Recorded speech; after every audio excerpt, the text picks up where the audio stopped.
Hello, I hope you're having a good day. I'm Shitty Bill, your host of Another Shiddy Day Podcast, and I am so glad to be back on your phone screen, your TV, your computer monitor, or maybe you're peeking in my window and you're watching it live. Either way, thank you for choosing to have another shitty day with me.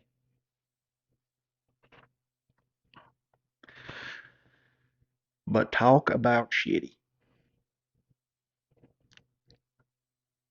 It has been a very shitty last 2 weeks. You see, because 2 weeks ago, let me rewind. The Fergusons moved out of the trailer park. I'm talking the whole family. And it was about time. There's about 8 or 9 of them living in it. They needed an upgrade to a double wide. And the single that they were living in could have easily been condemned because there was holes in the roof and the ceiling was brutalized, and the floor. You could walk across it and fall right through it. There's mice eating on the wires and possums living in the gutters, and cousin Kyle living under the porch. And yeah, it had seen some better times. So they moved out, and the wrecking crew come and they tore that mug down. So we just had an empty lot. And the grass looked really good. It was really green. But we had an empty space, just waiting for somebody to haul a trailer down here, put it on the land, and become mine and Mama's new neighbors.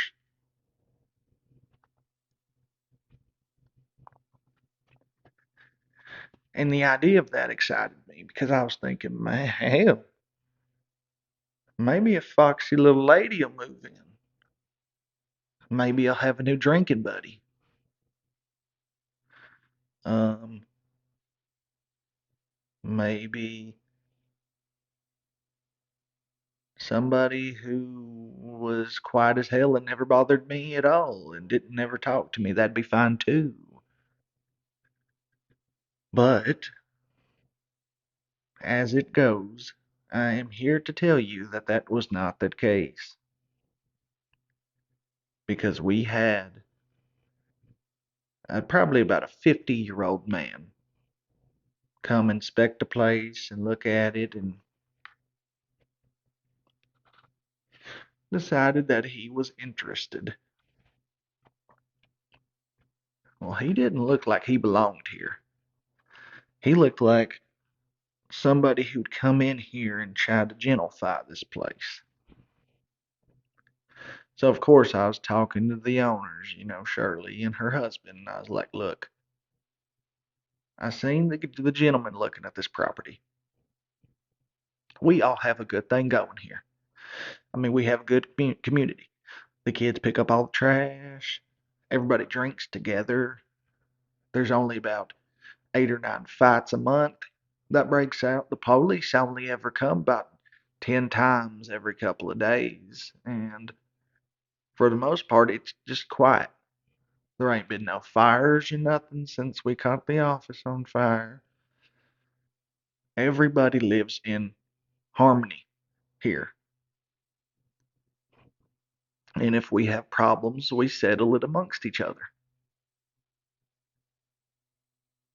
Well, she said, Earl, I don't know or she said to me and Earl that she didn't know what was going to happen because we went to the new office, and we're talking to Shirley to see what was going on. We didn't want this man living there.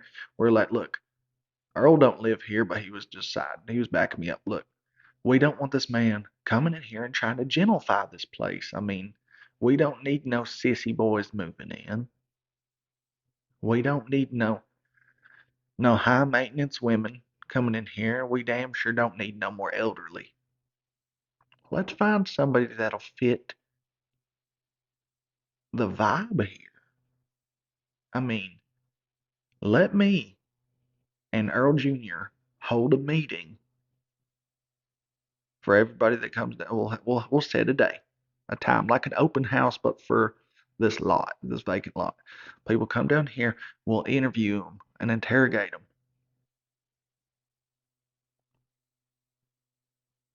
She said,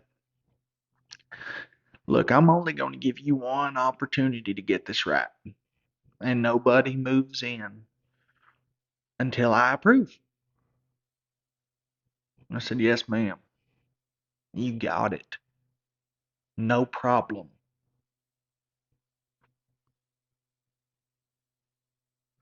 So I went to the dollar store and I got me some signs and I wrote on it with some Sharpies and drew some doodles on it and I put it up around the trailer park and around town, advertising that we had a vacant lot, which does not happen very often at this trailer park. And I put a date and a time for them to come down here, check it out, let me interview them and see what kind of folks they are and see if they will fit the requirements of the greatest damn trailer park in all of America. So we had about 4 or 5 people show up. The first one showed up, his name was Bubba Long, and Bubba was a trucker. Now, he was going to be gone most of the time, which sounded perfect to me, but he had 2 loud ass barking dogs, and that just ain't going to fly with me. So I said, "No, sir, I'm sorry." The next one was a man and wife. The man had a black eye. The woman had some scratches around her throat. They immediately started arguing. Fight broke out. She uh, she was holding him down and rubbing his face in the gravel like a dog who shit in the floor. And the police had to come separate them, and they're no longer allowed on the park grounds. We had a group of teenagers just turned 18, trying to buy their first little piece of land, and it's a good piece of land. I see why. Automatically, no, get out of here. You're too young for this trailer park. And so finally, this long legged woman talking, she had legs that looked like God turned on the water and never turned it back off. And she started to tell me her name, and I said, "You say no more. I'm moving you in. Um, when can you move in?" And I mean, it was 3 doors down from Mama's house, and she told me that she liked to jog every morning, and I was so down. So I called up Shirley and I said, come meet this woman. I found your new resident. She wants to move a double wide down here." Miss Shirley come down. She met her, and she told me later on after she left that her coochie smelled like 2-week-old cube steak that had been sitting in the refrigerator just collecting mold and stinking to high heavens. And I said, "No, you're wrong. You're lying. You just don't want me to be happy." She said, "Bill, I've found the person that I'm letting move in here, and it's final. He's moving in on Tuesday." And I said, "Okay, but he better not be coming around here starting no shit, because you know that ain't gonna fly around here. We'll put him down. I mean, we'll knock him out if he comes at us wrong. The police are gonna have to come down here and get me off of him because I'll be pissed off because you told this poor lady that she couldn't move in here." So Tuesday morning comes around, and this big ass truck come with a double wide trailer on the back of it, and they put it up on some blocks, and they got it all looking nice and ready to be moved into.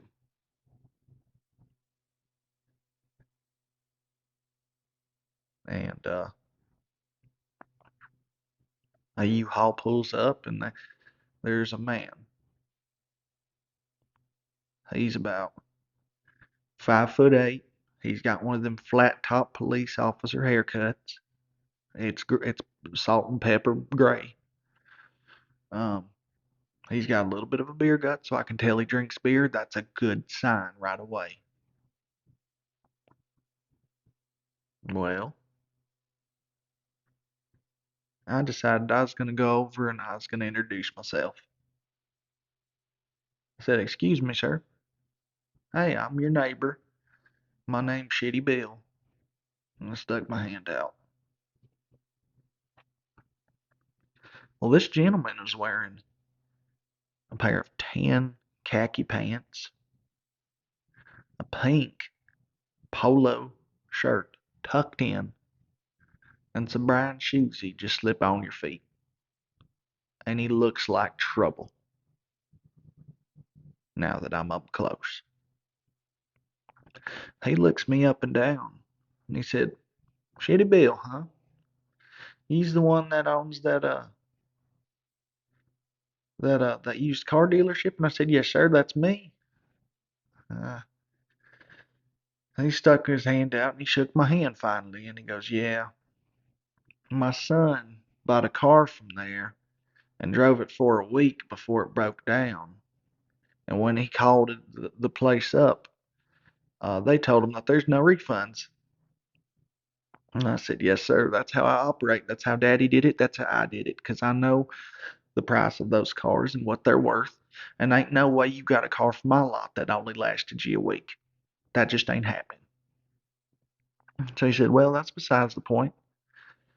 Um, you want to give me a hand moving some stuff into this trailer for me?" And I said, "Why not? I ain't got nothing better to do right now. Got a lady friend coming down to Mama's house later, but that's tonight." So I'm helping this gentleman move in,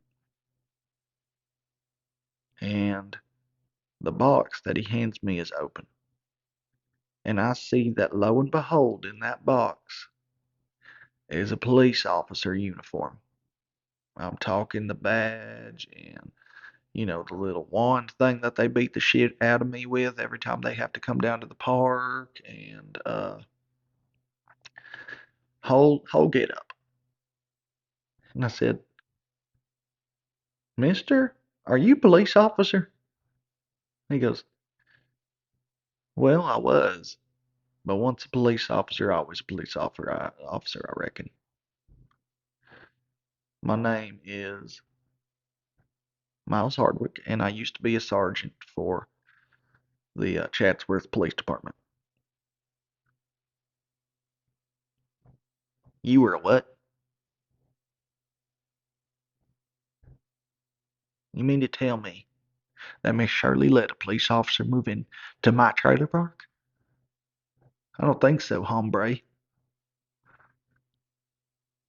I said, "I need to get out of here." And he said, "Okay, well, I appreciate you moving that box in for me." So I'll go out and I get in my car and I'm madder than hell, and I call up Miss Shirley and I said, "Who the hell did you let move into this park? Because he told me he used to be a police officer." And she's wanting to talk about some Bill. He's nice, and he's going to keep an eye out on this trailer park and protect it. And I said, "Listen, Shirley, if he gets out starting any problems, we're going to put an end to this real quick. You understand?" She just hung up on me. So later on that night, the gentleman comes outside.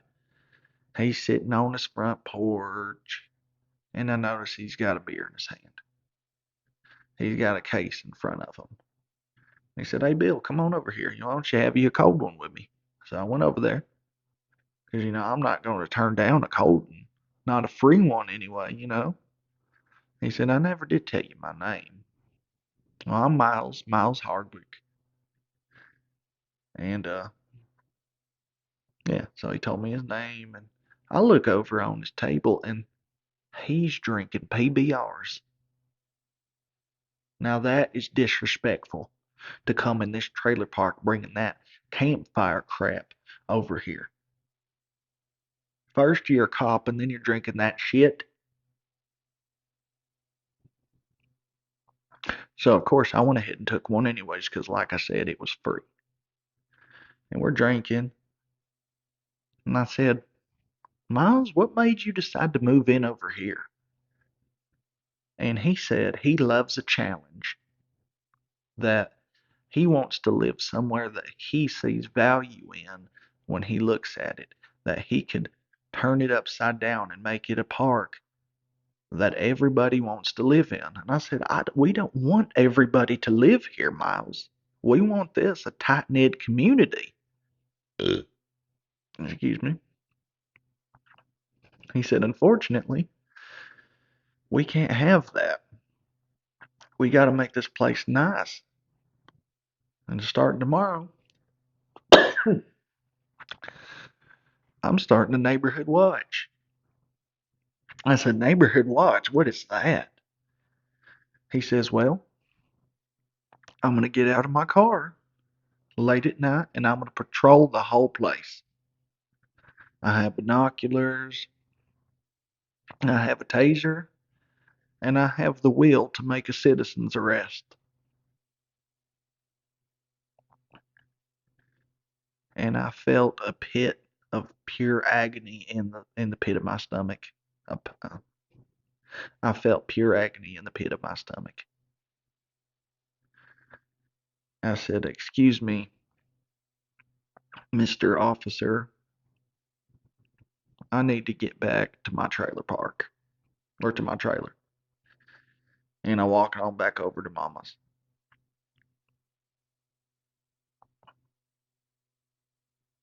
And I get me some shut eye. And I start telling myself we're not going to do anything dumb tomorrow to get ourselves arrested again. It's already happened about 4 times this year, and we're not going back to jail. So I wake up in the morning, and Miles is out there collecting trash. He's planting flowers.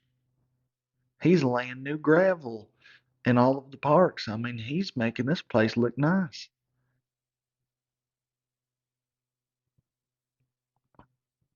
Miss Shirley stopped by to check on me to see how I was doing with all of this. And she told me that she has promoted him not only to neighborhood watch, but he is the new trailer park supervisor, the position that I was released from. So that means I got to answer to this fella. And let me tell you, that's not going to work for me. So now I'm thinking of ways to get him kicked out of this place, because that's not going to work for me, pal. No sir, no re. But I figure I'll give him the benefit of the doubt. Maybe he can make this place look nicer. Maybe he can make this place look better. Get some of the garbage out of here. And I'm not talking about the cans and the piss jugs either. I'm talking about the people that live on down yonder. So some of my buddies come over that night, and we're outside and we're grilling some dogs. And one of them pulls out a boombox, and they had a Leonard Skinner cassette, and they popped it in, and we're just having a good time listening to some music, talking about some, "Ooh, that stank. Can't you smell that stank? Danny." And I reckon we turned it up just a little bit too loud because Miles come down there in his car and he got out and he goes, "Hey fellas, I know y'all are just having a good time, but you think you could turn it down just a little bit for me?"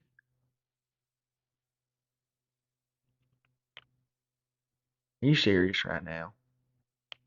We're just trying to unwind and have a good time after some of us got are getting off work. But my buddy turned his speaker down just a little bit and he goes, "All right, fellas, y'all have a good rest of your night." And he drove off. And by this time of the night, you know me, I'm already drunk. My buddies are feeling it too. And they had a bunch of trash in the back of their truck. One of them's anyway. And he said, "Bill, you mind if I use your burn barrel real quick and I burn me some trash?" I said, "Yeah, buddy, go ahead." And he put the trash in there and he grabs some gasoline and he pours it in and he lights it and he's got himself a fire going. And my buddies are talking about some. Well, now that we have a good strong fire going, let's pull our britches down, stand in front of it, and see which one of our farts can make the flame go the furthest.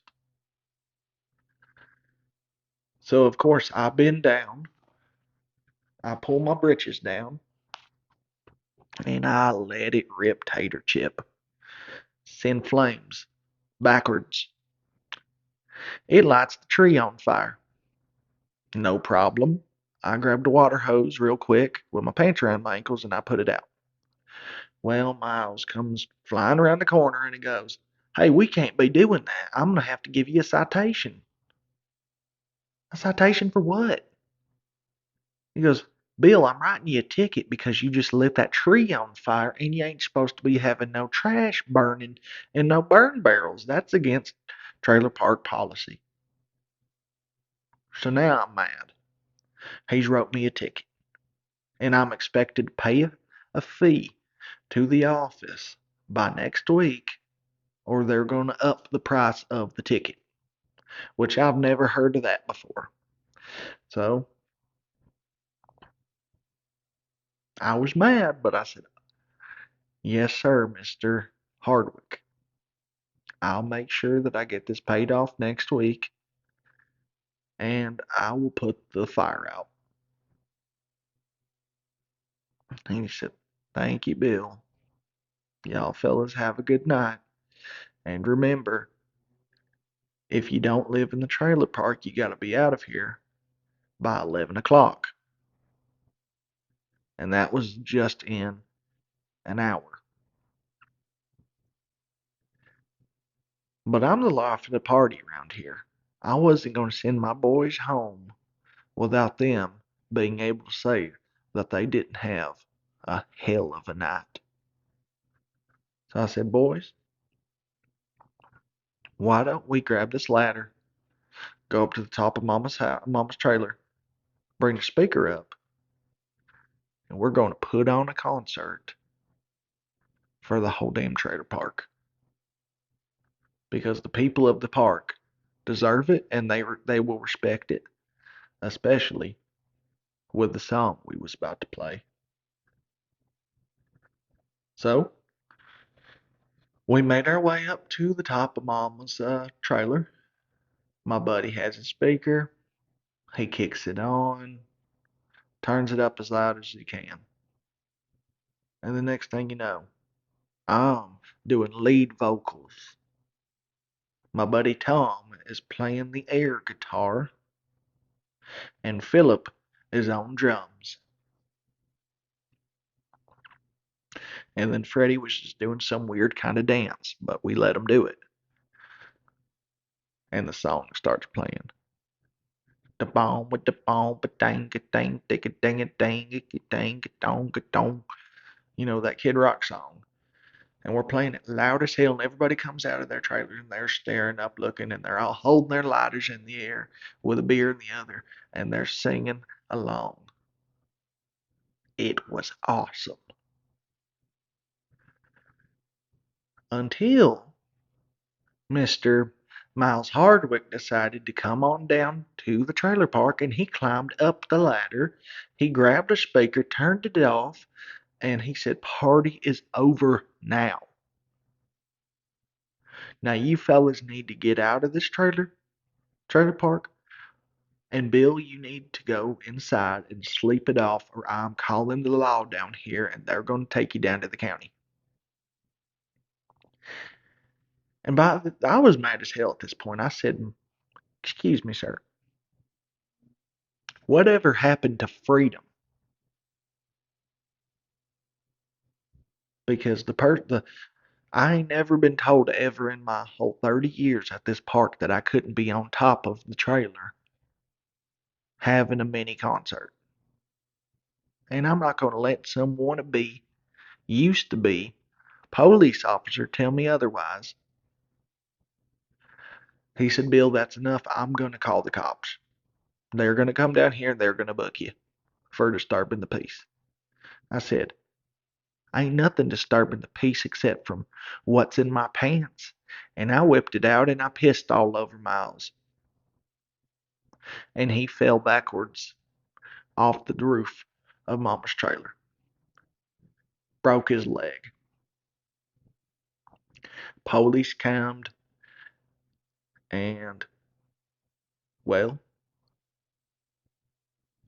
they asked what happened, and I said, those boys, those guys that were with me on top of the roof, they saw Miles and they pushed him off.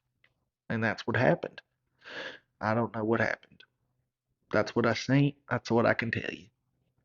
So the police arrested all of them. They're talking about some bill. Tell them the truth. They're taking us to jail. And I said, "Shut up. I'm on my last leg. I can't go back to jail." So they took one for the team and they went down to the clink. And the next morning, I see Miles on his front porch in a wheelchair drinking some nasty PBR. So I reached into my refrigerator and I got me some Bud Ice, 2 bottles, and I walked it over to Miles' trailer. He said, "Bill, stay right there. I don't want nothing to do with you." I said, "I come in peace. I bought you some beer." He said, "All right." So I walked it up there to him and I gave it to him and he popped the top and he took a sip and he said, "Man, that tastes like shit." He put it down. And I said, "I got a question for you, Miles. Why didn't you tell the police that I pissed all over you and made you fall off the roof?" He said, "I might be a police officer, but I ain't no snitch." And I reckon he earned a little bit of my respect right away when he said that. And he said, "But I do want you to know that this is not over and that you have started a war." And I said, "Mr. Miles, I know you don't know me very well, but there's a few things I'm good at. Removing catalytic converters, barroom fighting, and trailer park wars. I accept your challenge, bud." And I took my beer and I walked away. And the wind was blowing my hair like crazy. I looked like a total badass.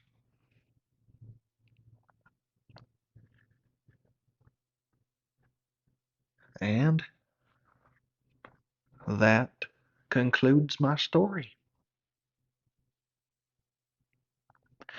Sometimes you make the best of your situation if you's in trouble with the law or you have warrants or and you keep quiet and keep to yourself and you let some fella move into your trailer park and try to turn it into something it's not. Or you stand on business 10 toes down and you whip it out and you take a leak right on that feller and send him flying off the roof of the trailer park. Trailer.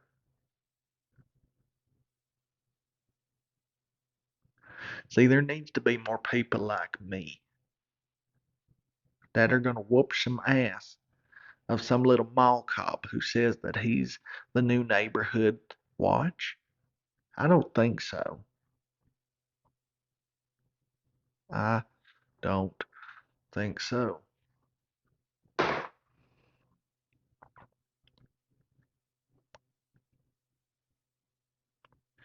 Now I want you guys to come back next week because I'm probably gonna have some more shit to tell you about this fool that Miss Shirley let take over the trailer park. But I ain't going down like a sucker, no sir, no ma'am. Because here in this trailer that I call home, it's anything goes. It's every man for himself. And I dare Mr. Hardwick to try to make this place look like something it's not. We're not gentrifying this place. And with that being said, that is today's episode.